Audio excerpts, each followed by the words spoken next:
Welcome to Scott Cooks, y'all. Today we're going to be cooking a flank steak that's been marinating in a Vidalia onion fig sauce in the Ninja Foodi using our sear and sizzle from Grillgrate. This is going to be fantastic. Stay tuned. This is our flank steak. It's been marinating in the refrigerator in a 1-gallon Ziploc baggie for about 8 hours in this Stonewall Kitchen Vidalia onion fig sauce. Make sure you check the description for the link to the sauce. I've tried a lot of their product. Fantastic. I think you'll love it. Let's get ready to cook this thing. In our Foodi, we've got the stand for the basket that comes with the Foodi. It goes like this under the basket. I've got it inverted. This is the Grillgrate sear and sizzle. You can cook on the bottom or the top. We're going to be putting some grill marks. We're going to use the top today. And in order for this Grillgrate to work properly, it needs to be preheated. So we're going to do that now. Go ahead and close your lid on your Foodi. Power up. And the best way that I found to preheat this is broil. And we want to give it a 5-minute preheat. So we're going to get it pretty hot. So we're going to put it on 5 minutes. But what I like to do is just go ahead and set your timer way up to some ridiculous number that you're probably not going to use. This way it won't cut off on you. You can just lift your lid, flip your meat, do whatever you're doing. All right, we're going to do 5 minutes on preheat, and then we'll throw our steak in. I'll give you a good view of what we'll be cooking tonight.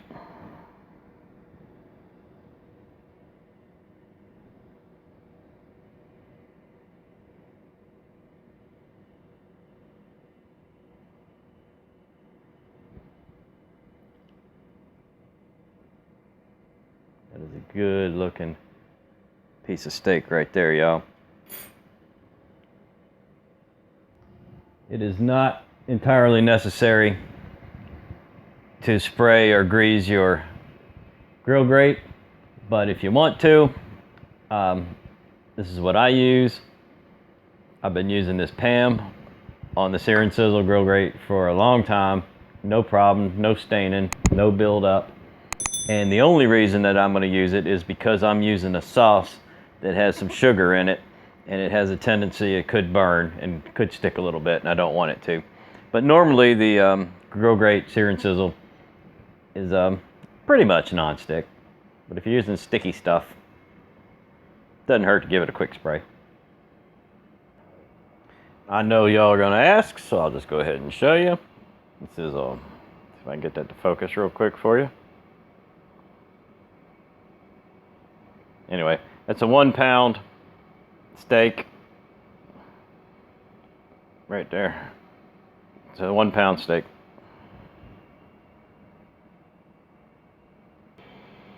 All right, y'all. That's a preheat. You want to work pretty fast. That's about all you need for that. I like to use tongs when I'm doing this. And because this has marinade on it, I'm going to get it right up here as close as I can. And I've got instant sizzle when it hits. We want to get right back down with that top. Now, if you've watched any of my other steak videos, you know what I'm about to say. I don't cook by time. Just put a piece of duct tape over that if you want. I cook by temperature. And so should you. Because, you know, different thicknesses, different cuts of meat, they're all different. Today, I'm cooking a flank steak, and I do know a flank steak could potentially be a little tough. So I'm going to be using my chart for my thermometer, which I do not know if you can read, but I'll tell you what it is. I'm going to go with medium rare, 145, and then I'll be letting it sit covered with a little piece of foil over it for about 5 minutes, which should bring it up about 5 more degrees. That should leave it a little pink, or a little beyond pink in the middle. Keep it very tender. It should be delicious. When do I flip it? Well, you know, that's a judgment call. Gotta cook a lot of steak to figure it out, y'all. You don't want to be opening and closing the Foodie. So be patient. We're also going for some grill marks, so just be patient.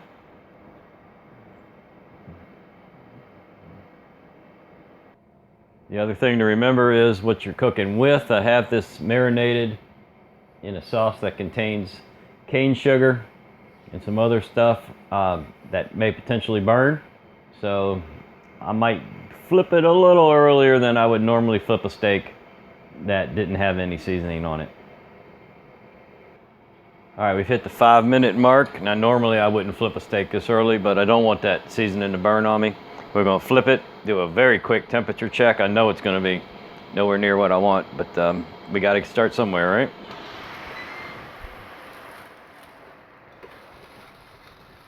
All right, so a little early on that, no grill mark. Well, there we go, I got a couple marks there.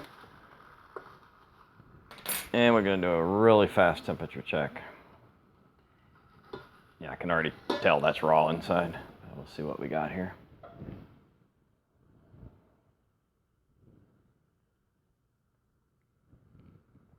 Okay, that's already slowing down at 80 degrees, so we got a ways to go, y'all. All right, we're gonna go another 5 minutes on this side and then check it again. I'm predicting 15, 16, 17 minute cook is what I'm predicting, but don't really know. I just put this into some raw meat, y'all. I'm gonna go sanitize it before I use it again. Make sure you guys do the same thing. I know nobody talks about that kind of stuff.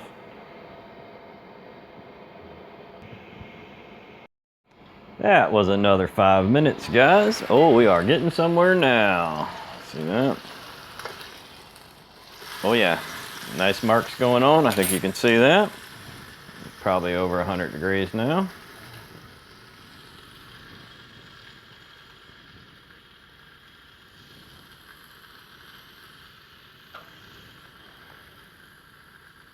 I just kind of guess when it starts to slow down and pull it because I want to get this cover closed as quick as I can.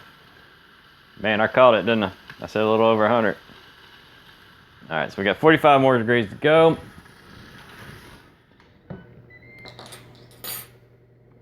Which means we're gonna set another timer for 5 more minutes. That's gonna get us pretty close. That was another 5 minutes, and we are definitely getting somewhere now. Look at that beautiful thing.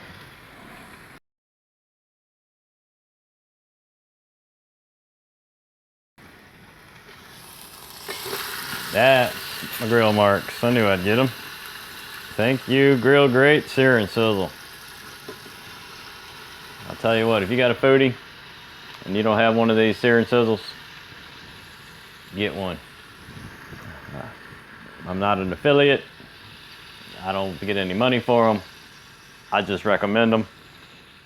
If you're cooking into Foodie, they're not that expensive, and you can do all kinds of wonderful things with them. So close, so close. Looking for 145, y'all. See a little blood coming up right there.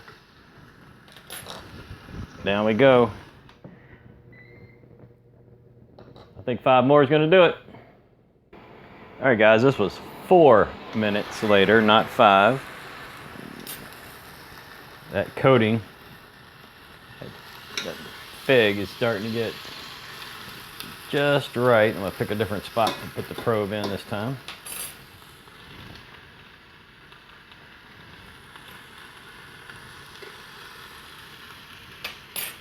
Well, I think you can see that. Overshot, but not much. 150. She's gonna level out about 153. Still got a little pink running out. That's where we're gonna call it. I'm gonna let it rest from there. That's right out of the Foodie, y'all. Right off of the searNsizzle. And I've just got some regular old aluminum foil. Lay over top and just loosely cover. And we're going to set the timer for another 5 minutes. And that'll be just right for me. Obviously, you'll have to adjust the times for your doneness and whatever kind of cut of meat you're doing. All right, guys. This would be the grand finale. Dun, da, da. Dun, da, da. All right, the grain is running this way. So we will be cutting it this way. And I'm going to try to cut it without getting my hand in the middle of it so you can see what the heck I'm doing. Good luck with that, right?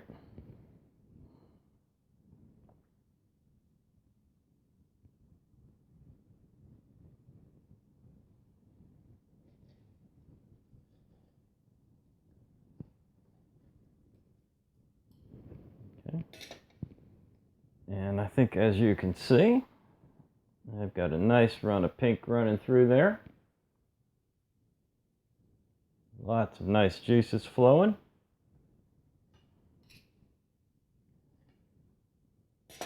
And we are going to eat this piece right here, right now.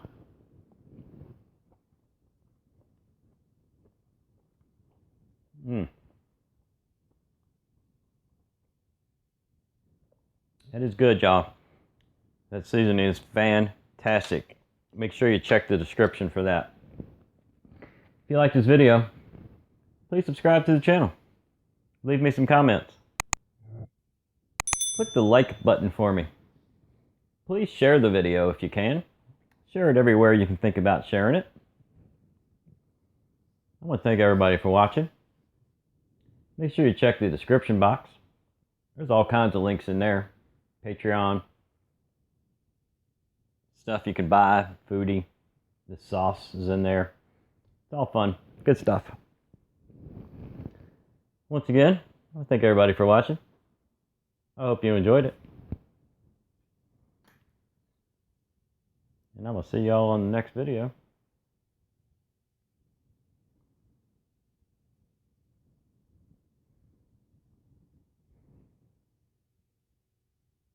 Daggone, that's good.